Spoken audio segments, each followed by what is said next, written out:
Connaissez-vous Jésus-Christ? Cette émission livre la vérité de la Bible à ceux qui n'ont pas la foi chrétienne, à ceux qui sont nouveaux à l'Église ou à ceux qui veulent connaître les vérités fondamentales du christianisme.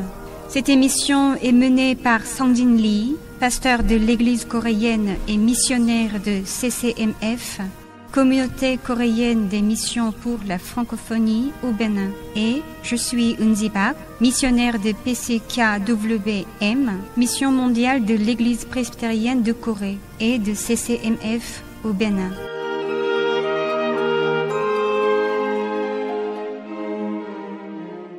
Bonjour pasteur. Bonjour. Dieu a créé le monde où nous vivons. Pourtant, de nombreuses personnes vivent leur vie sans prendre conscience que ce monde aura une fin.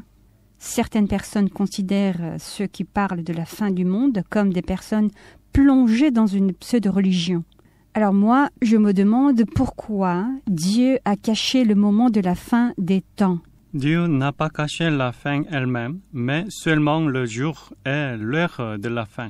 Autrement dit, il a caché l'année, le mois, le jour où aura lieu la fin du monde. Quand quelque chose est caché et qu'on ne peut pas le savoir, ça donne envie aux gens de le découvrir. Ça pique leur curiosité et parfois, ça les pousse même à la tentation. C'est justement sur ce désir et cette curiosité que le diable joue pour nous tenter. De faux Christ, de faux prophètes et de faux enseignants ont trompé et trompent encore aujourd'hui les gens en affirmant par un mensonge que la seconde venue de Jésus et la fin du monde auront lieu à une date précise, avec l'année, le mois et le jour, alors que cela n'est pas écrit dans la Bible. Ces personnes sont en réalité des instruments du diable. Je vous le répète, Dieu nous a prévenu qu'il y aura certainement une fin dans ce monde, mais il ne nous en a pas donné la date ni l'heure. Jésus a dit ceci, « Pour ce qui est du jour et de l'heure, personne ne le sait, ni les anges des cieux, ni le Fils, mais le Père seul. » Ceux qui affirment qu'ils savent des choses que même Jésus ne sait, reviennent en fait à dire qu'ils sont Dieu. Même s'ils ne disent pas qu'ils sont Dieu, ils prétendent connaître le jour et l'heure de la fin du monde, alors que seul Dieu les connaît. Au final, ça revient à dire qu'ils se prennent pour Dieu. À l'époque de l'Église primitive, beaucoup de fidèles qui avaient ancré les enseignements de Jésus dans leur cœur attendaient avec impatience son retour et la fin des temps.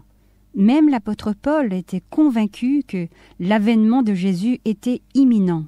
Mais le diable ne manque pas d'exploiter cette attente et cette espérance à son avantage. Exactement. Jésus nous a dit de ne pas chercher à savoir le jour ni l'heure, parce que son retour et la fin du monde dépendent de l'autorité de Dieu. Il nous a plutôt demandé d'annoncer et témoigner fidèlement de l'Évangile jusqu'aux extrémités de la terre. Cependant, depuis l'ascension de Jésus, de nombreuses personnes ont annoncé la date de la seconde venue de Jésus et la fin du monde. Mais comme vous le savez bien, toutes ces prédictions se sont révélées fausses.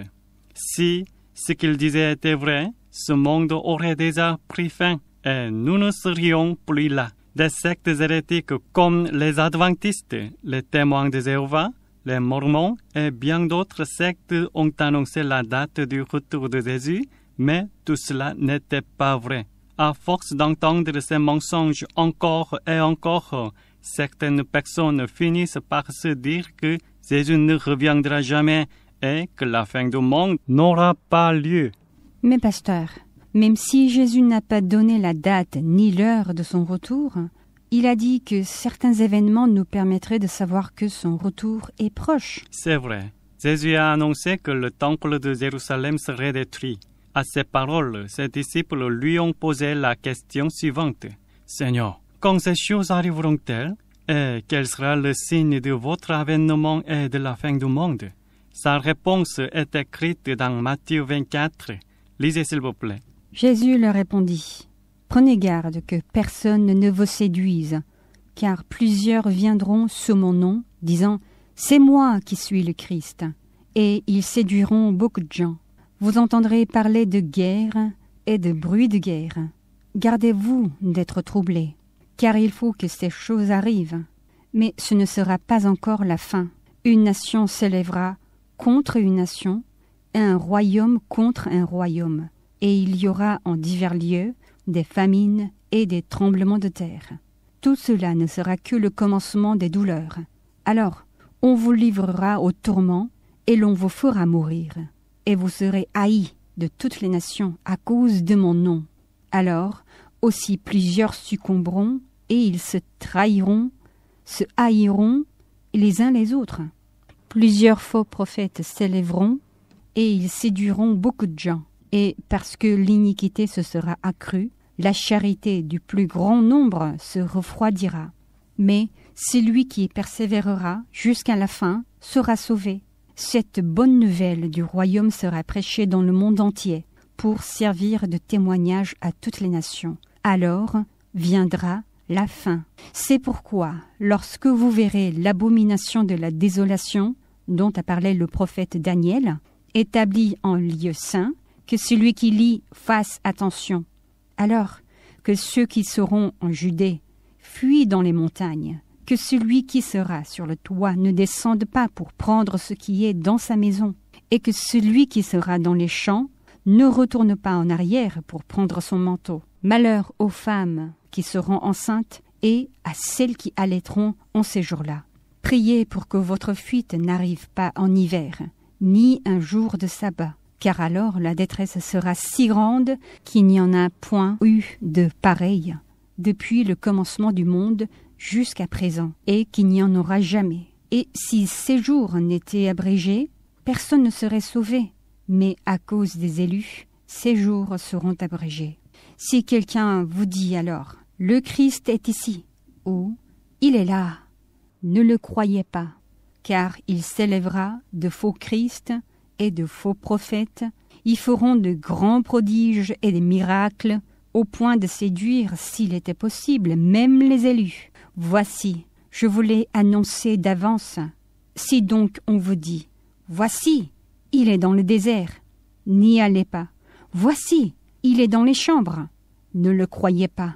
Car comme l'éclair part de l'Orient et se montre jusqu'en Occident, ainsi sera l'avènement du Fils de l'homme. En quelque lieu que soit le cadavre, là s'assembleront les aigles. Aussitôt après ces jours de détresse, le soleil s'obscurcira, la lune ne donnera plus sa lumière. Les étoiles tomberont du ciel, et les puissances des cieux seront ébranlées. Alors le signe du Fils de l'homme paraîtra dans le ciel. Toutes les tribus de la terre se lamenteront, et elles verront le Fils de l'homme venant sur les nuées du ciel, avec puissance et une grande gloire. Il enverra ses anges avec la trompette retentissante, et ils rassembleront ses élus des 4 vents, depuis une extrémité des cieux jusqu'à l'autre. Instruisez-vous par une comparaison tirée du figuier. Dès que ses branches deviennent tendres et que les feuilles poussent, vous connaissez que l'été est proche. De même, quand vous verrez toutes ces choses, sachez que le Fils de l'homme est proche à la porte. Je vous le dis en vérité, cette génération ne passera point, que tout cela n'arrive. Le ciel et la terre passeront, mais mes paroles ne passeront point. Pour ce qui est du jour et de l'heure, personne ne le sait, ni les anges des cieux, ni le Fils, mais le Père seul. Ce qui arrivera du temps de Noé arrivera de même à l'avènement du Fils de l'homme. Car dans les jours qui précédèrent le déluge, les hommes mangeaient et buvaient, se mariaient et mariaient leurs enfants, jusqu'au jour où Noé entra dans l'arche, et ils ne se doutèrent de rien, jusqu'à ce que le déluge vînt et les emporta tous. Il en sera de même à l'avènement du Fils de l'homme. Alors, de 2 hommes qui seront dans un champ, l'un sera pris et l'autre laissé. De 2 femmes qui moudront à la meule, l'une sera prise et l'autre laissée. Veillez donc, puisque vous ne savez pas quel jour votre Seigneur viendra. Sachez-le bien, si le maître de la maison savait à quelle veille de la nuit le voleur doit venir, il veillerait et ne laisserait pas percer sa maison. C'est pourquoi vous aussi, tenez-vous prêts, car le Fils de l'homme viendra à l'heure où vous n'y penserez pas. Grâce aux paroles de Jésus, nous savons que ces événements se produiront avant la fin du monde.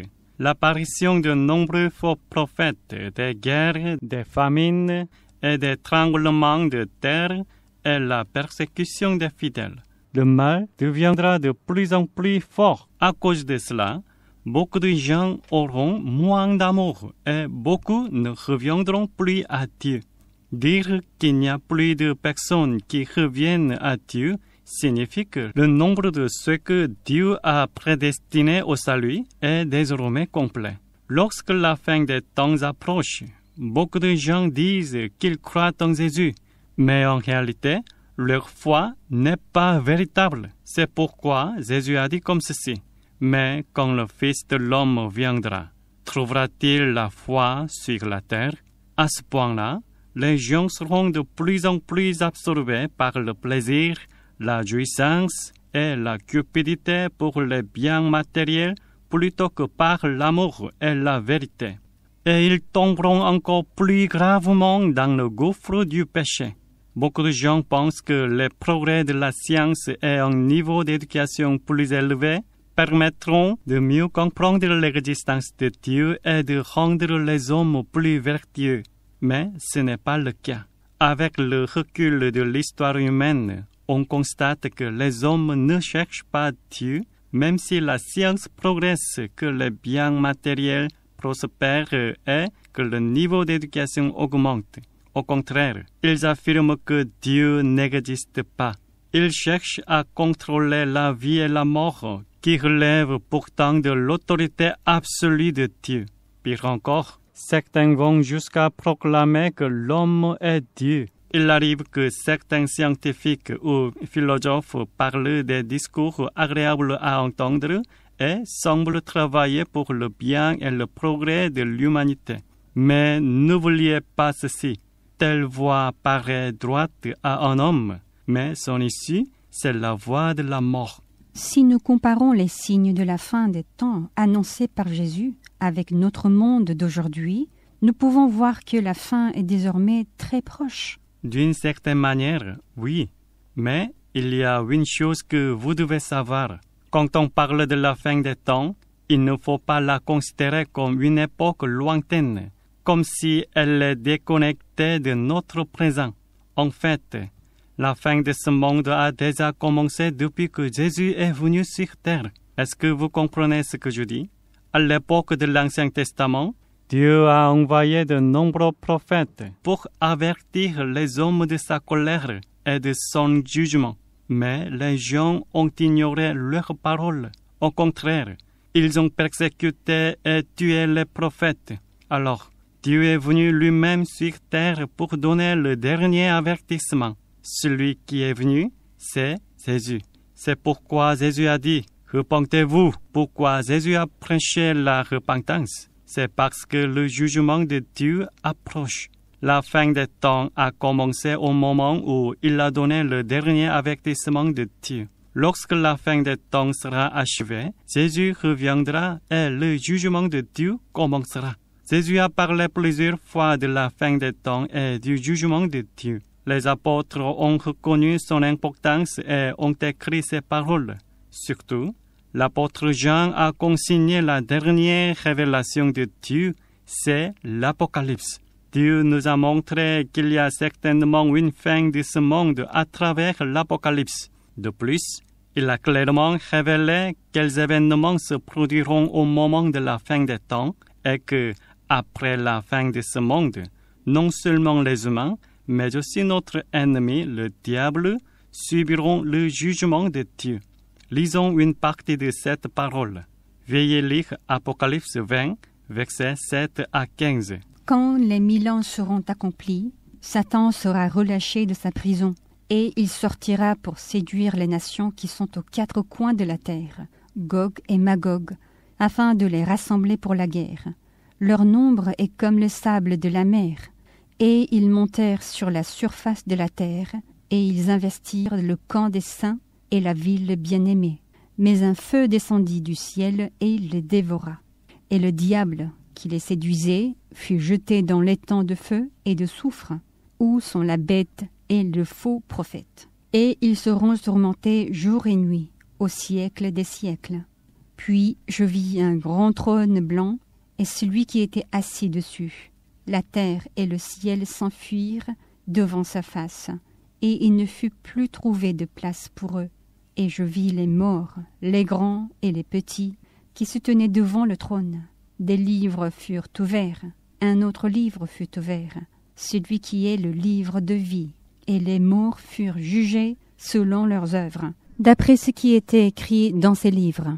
La mer rendit les morts qui étaient en elle. La mort et le séjour des morts rendirent les morts qui étaient en eux. Et chacun fut jugé selon ses œuvres. Et la mort et le séjour des morts furent jetés dans l'étang de feu. C'est la seconde mort, l'étang de feu. Quiconque ne fut pas trouvé écrit dans le livre de vie fut jeté dans l'étang de feu.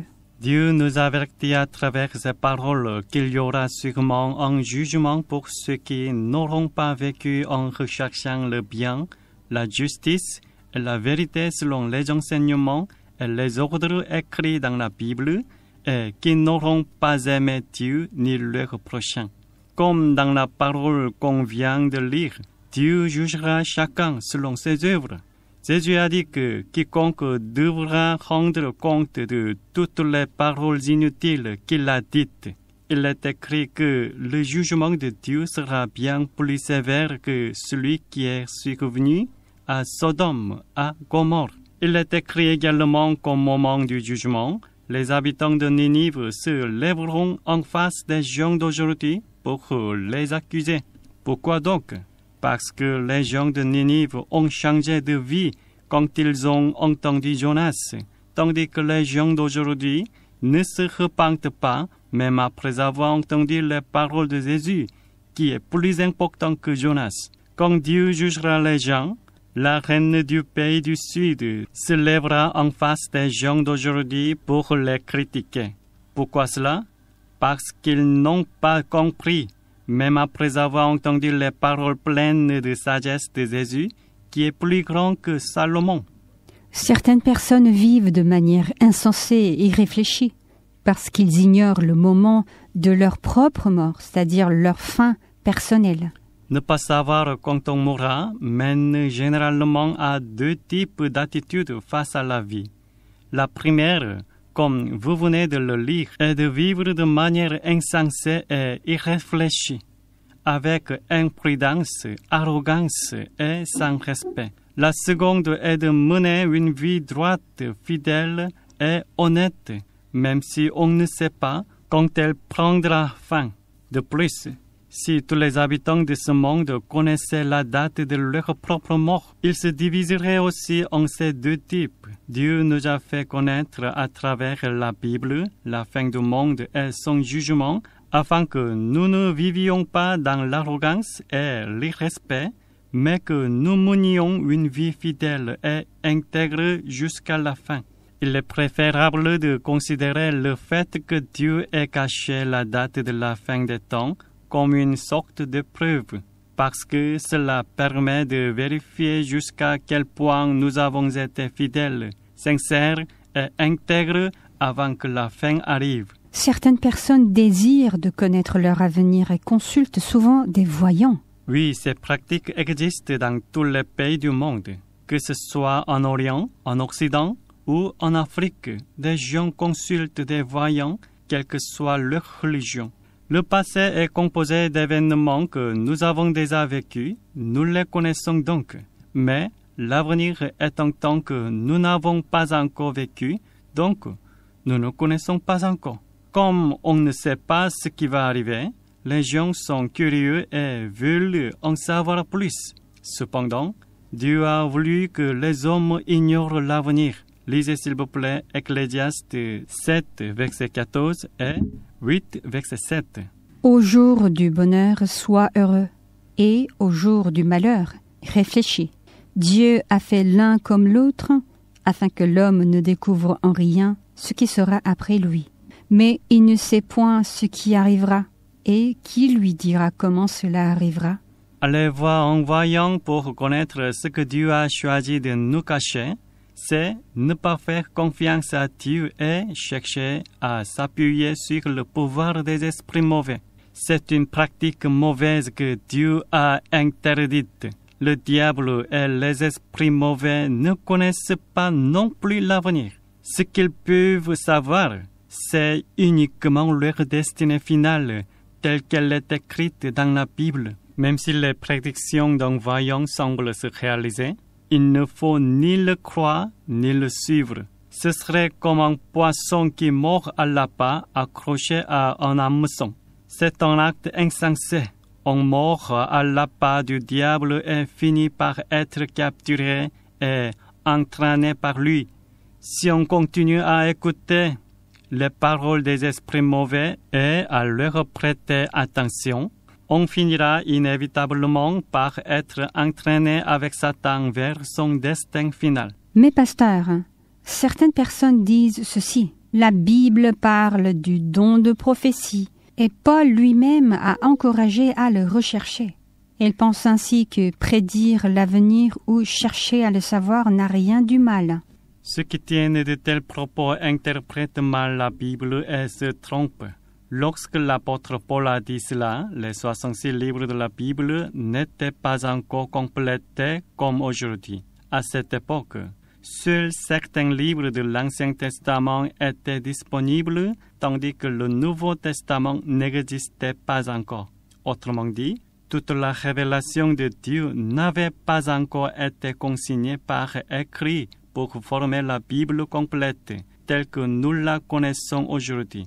L'apôtre Paul lui-même ne savait pas que les paroles qu'il prononçait ainsi que les écrits et les lettres qu'il rédigeait deviendraient un jour des livres de la Bible. À cette époque, les 66 livres de la Bible n'étaient pas encore établis comme canon et la révélation de Dieu se poursuivait encore. C'est pourquoi il était essentiel que des personnes inspirées par le Saint-Esprit proclament la parole de Dieu. C'est pour cette raison que Paul a exhorté les croyants à désirer le don de prophétie afin d'annoncer fidèlement la parole de Dieu sous l'inspiration du Saint-Esprit. Cependant, après que les 39 livres de l'Ancien Testament ont été reconnus comme canon en l'an 90 et que les 27 livres du Nouveau Testament ont été confirmés en 397, aucun autre écrit ne peut être considéré comme canonique en dehors des 66 livres actuels de la Bible. De plus, il n'existe aucune révélation supplémentaire venant de Dieu qui s'ajouterait aux Écritures. C'est une conviction partagée par toutes les confessions chrétiennes et elle s'accorde sur ce principe fondamental. Dieu a déjà déclaré dans l'Apocalypse qu'il n'y aurait plus aucune prophétie supplémentaire. Il a averti que si quelqu'un prétend recevoir une nouvelle révélation de sa part et tente d'y ajouter quoi que ce soit, les fléaux écrits dans la Bible tomberont sur lui. Ainsi, si quelqu'un de notre époque se présente comme prophète, voyant ou apôtre, affirmant que Dieu lui a donné une nouvelle révélation ou une nouvelle prophétie, alors ces personnes ne reconnaissent pas l'autorité et la complétude des 66 livres de la Bible. De tels individus sont des faux enseignants, des faux prophètes et des faux apôtres. Dieu a consigné dans la Bible tout ce que les êtres humains doivent naturellement savoir. Il y a également inscrit toutes les prophéties essentielles qu'ils doivent connaître. Les prophéties contenues dans la Bible sont pleinement suffisantes pour nous. Ne pas lire la Bible, ni chercher à comprendre les vérités que Dieu a jugé bon de révéler aux hommes est un signe d'orgueil. De même, vouloir connaître ce que Dieu a choisi de cacher est également une marque d'orgueil et un péché. Le don de prophétie dont parlait l'apôtre Paul était un don nécessaire à cette époque. Aujourd'hui, ce don se manifeste par l'enseignement des Écritures qui contiennent la révélation écrite de Dieu. Le don de prophétie n'a jamais eu pour but de révéler l'avenir des individus. Prétendre dévoiler ce que Dieu a choisi de cacher concernant l'avenir d'une personne est un acte de désobéissance contre Dieu et un péché. Celui qui prétend révéler ce que Dieu a voulu garder secret ne parle pas par la puissance du Saint-Esprit, mais utilise la puissance du diable pour tromper et mentir. Nous vivons à l'époque de la fin des temps, et c'est pourquoi nous devons mener chaque jour une vie fidèle et intègre. Personne ne sait ce qui lui arrivera dans 5 minutes. Le soleil que nous avons vu aujourd'hui pourrait être le dernier que nous voyons, car nous n'avons aucune garantie que demain nous sera accordé. C'est pourquoi nous devons apprécier chaque jour et vivre avec honnêteté et fidélité en donnant le meilleur de nous-mêmes durant le temps que Dieu nous accorde aujourd'hui. Lorsque ces jours de vie intègre s'accumulent, Dieu nous accordera, au jour du jugement, la récompense correspondant à nos œuvres. La fin de toutes choses est proche. Soyez donc sages et sobres pour vaquer à la prière. Avant tout, ayez les uns pour les autres une ardente charité, car la charité couvre une multitude de péchés. Connaissez-vous Jésus-Christ ? Nous continuerons avec le prochain épisode pour poursuivre notre discussion sur la fin des temps. On se retrouve au prochain épisode. Pasteur, merci.